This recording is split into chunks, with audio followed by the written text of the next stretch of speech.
እንዴ ኖ እድል እንዴ እንደዚህ ያደረገን ፎቶ አይነሳም እኮ እንዴ እሱ እንዲመጣ እኮ ማሳየታቸው አይቀርም። እሺ ይኸውልሽ አደጋ ውስጥ እንዳከችኝ ችግር የለም በሬዳሉ አደጋ ውስጥ አጣችሁ።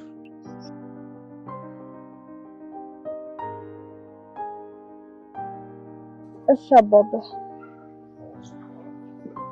እሺ ልጄ የምጣሽበት መኪና ሳይወጣ ቶሎ ድረሽ። እሺ አባባ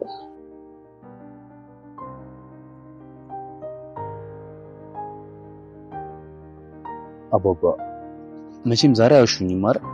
ልጄ ጥሩነትን ነግራኛለች፣ ግን ምንድነው ማወቅ የፈለከው? ቢኒ አሁን ላይ እድል ላይና ሮማን ላይ ምርመራ ጀምሯል። ታዲያ ባለፈው ሮማንን ተከታትሎ ሽማግሌው ጋር ስትሄድ ተደብቆ አየ እንጂ የሰማው ነገር የለም። ታዲያ በአሁንም ተመሳሳይ ነገር ነበር ያደረገው። እድልንም ተከታትሏት ሽማግሌው ጋር ከሄደች በኋላ እዛ ተደብቆ ካየ በኋላ ነበር ሽማግሌውን ቀረብ ብሎ ሲጠይቀው ቀጥታም ባይነግረው እንኳን የተወሰነ ፍንጭ ሰጥቶታል። ብሌን የምትባለው ልጅ መቃብር ቦታ ጋር ሄዶ ቆፍሮ አጥንቷን እንዲፈልግም እንግዲህ ነግሮታል። ይሄ ነገር ደግሞ ለቢኒ ብሌን የምትባለዋ ልጅ እንዳልሞተች ሞተች ተብሎ የተወራው ነገር እንግዲህ ፈጠራ ወይም ደግሞ የአንድ ሰው ሴራ እንደሆነ እንግዲህ ተገንዝቧል ማለት ነው። ለዛም ነበር ዛሬ ላይ እንግዲህ ሳሎን ቁጭ ብለው ሲያወሩ ምናልባት ብሌን የምትባለዋ ልጅ በህይወት ብትኖርስ የሚለውን ነገር እዛው ከማሚ ፊት አንስቶ ነበረ። ታዲያ በዚህ ሰዓት የወሬ ሲነሳ ስራውም እቅዱም የሮማን ስለነበረ በዚህ ነገር በጣም ተናዳ ነበረ። እስቲ ቢኒ ነገሮችን ተከታትሎ ሮማንን ሊያጋልጣት ይገባል የምትሉ ይህን ቪዲዮ አንዴ ላይክ እያደረጋችሁ ታዲያ በቀጣይነት ምን ሊፈጠር ይችላል የሚለውን ነገር ስናይ እዛ ጋር ማሚን ብትሆን እንግዲህ ጥርጣሬ ተሰምቷት ሳይሆን ልጄ በህይወት ትኖራለች የሚለውን ነገር አስባ ሳይሆን እድል በነገረቻት መሰረት ሄዳ ብታለቅስና እርሟን እዛ ብታወጣ ለሷ እንደሚቀላት ነግራት ነበር። ምክንያቱም አስሬ ስለሷ እያሰበች ብሌን እያለች ፎቶዋን እየያዘች በተደጋጋሚ እያለቀሰች ስትረበሽ አይተናታል። ለዛም ነበር እንግዲህ እድል ይሄንን ሐሳብ ያመጣችላት ማለት ነው። ማሚም እንግዲህ የእድልን ሐሳብ ተቀብላለች። ሄጄ ባለቅስ ይወጣልኛል የሚለውን ነገር በማሰብ ነበረ ሮማንን እዛ ጋር እየጨቀጨቀቻት የነበረችው ማለት ነው።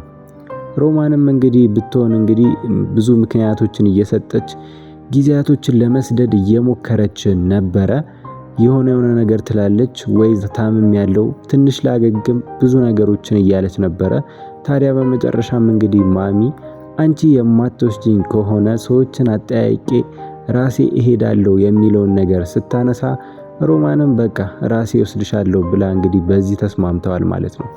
ይህንንም እንግዲህ የተስማሙት ሮማን እዛ ጋር የውሸት መቃብር ቦታ አሰርታ እንግዲህ ይሄ ነው የልጅሽ መቃብር የብሌን መቃብር ይሄ ነው ብላ ልታሳያት ነው ያሰበችው ማለት ነው።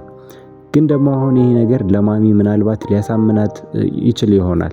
ምክንያቱም አሁን ላይ ማሚ ልጄ በህይወት ትኖራለች የሚለውን ነገር ያኔ ስትሞት እንኳን በአይኗ ባታይም ስትቀበርም በአይኗ እንግዲህ በቦታው ላይ ባትገኝም እንዴት ሆኖ እንዳለፈው ባናውቅም እንግዲህ ማሚ መሞቷን እንግዲህ ሙሉ ለሙሉ አምናለች። ስለዚህ ምናልባት መቃብሩ ይቆፈርልኝ የሚለውን ሐሳብ ላታመጣ ትችላለች።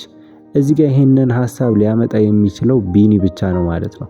ምክንያቱም ደግሞ ከሽማግሌው እንደተነገረው ከሆነ ቆፍረ አጥንቷን ፈልግ ያለ ምክንያት አይደለም። እዛ ጋር አንድ የተደበቀ ሚስጥር አለ ወይም ደግሞ ብሌን የምትባለዋ ልጅ በህይወት እንዳለች በተዘዋዋሪ ለመንገር ስለፈለገም ይሆናል እንግዲህ። ስለዚህ እንግዲህ እዚህ ጋር ቢኒ ለሮማን እንግዲህ ይሄ ነገር እንዲቆፈር ቢነግራት መቼም ሮማን እሺ ብላ ያንን መቃብር አታስቆፍርም። ስለዚህ ሌላ ዘዴ ሌላ ተንኮል ማሰብ አይቀርም ቢኒ ላይ ማለት ነው። ያው አሁን ላይ ልጇ ነው። ስለዚህ ቢኒ ላይ እሱን የሚጎዳ ተንኮል ልታደርግ አትችልም ልጇ ስለሆነ። ነገር ግን ከዚህ ጉዳይ እንዲርቅ ሌላ ተንኮሎችን ማሰቧ የማይቀር ነው ማለት ነው። ሌላው ደግሞ ስለ እድል ነው። እድል እዛ ሽማግሌው ጋር ሄዳ እንግዲህ አንድ ሀብል ተሰጥቷታል። ያ ሀብል ደግሞ ያኔ ስትገኝ የነበረ ሀብል ነው ብሏታል እንግዲህ ያ ሽማግሌ። ስለዚህ እንግዲህ ያንን ሀብል ሰጥቷት አንገቷ ላይ አድርጋ ወደ ቤት ስትገባ እንግዲህ ምን ሊፈጠር ይችላል የሚለው ነገር ትልቁ ጥያቄ ነው ማለት ነው።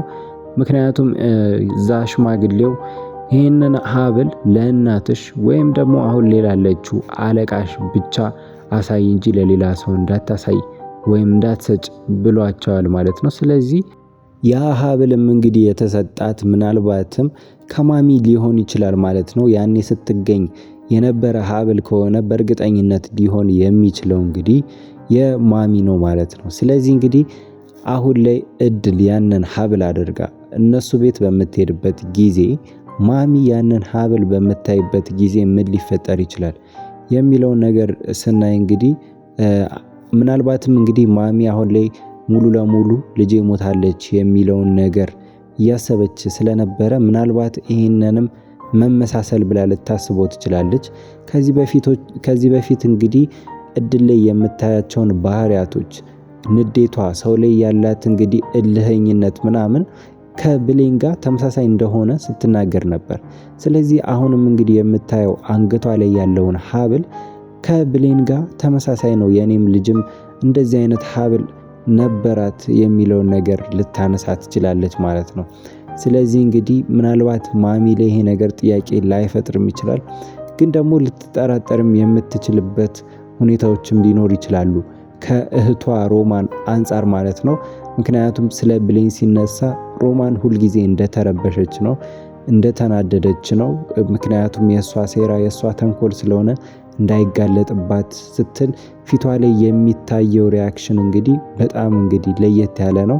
ስለዚህ ከዚህ ነገሮች ጋር እንግዲህ ማሚ ነቃ ብላ ነገሮችን ማያያዝ ከቻለች ምናልባትም እንግዲህ ትንሽ ጥርጣሬ ልታይ ትችላለች ማለት ነው።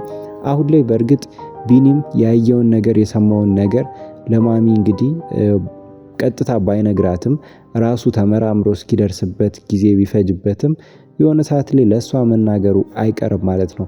ብሌን የምትባለዋ ልጅ እንግዲህ መሞቷን ማረጋገጥ አለብን የሚለውን ነገር እንግዲህ ለማሚ ሊያነሳላት ይችላል ማለት ነው።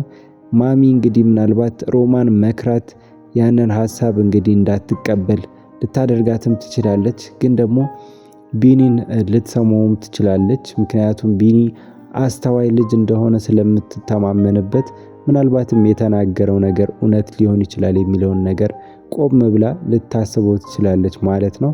ስለዚህ አሁን ላይ እንግዲህ እድል ከቤተሰቦቿ ጋር ለመገናኘት ትንሽ ጊዜያት ብቻ የቀራት ይመስላል ማለት ነው። እዛ ጋር ብቻ መቃብሩን ቆፍሮ ብሌን እንደሌለች እዛ ጋር እንዳልሞተች ብቻ ማረጋገጥ ነው የሚጠበቅባቸው ማለት ነው።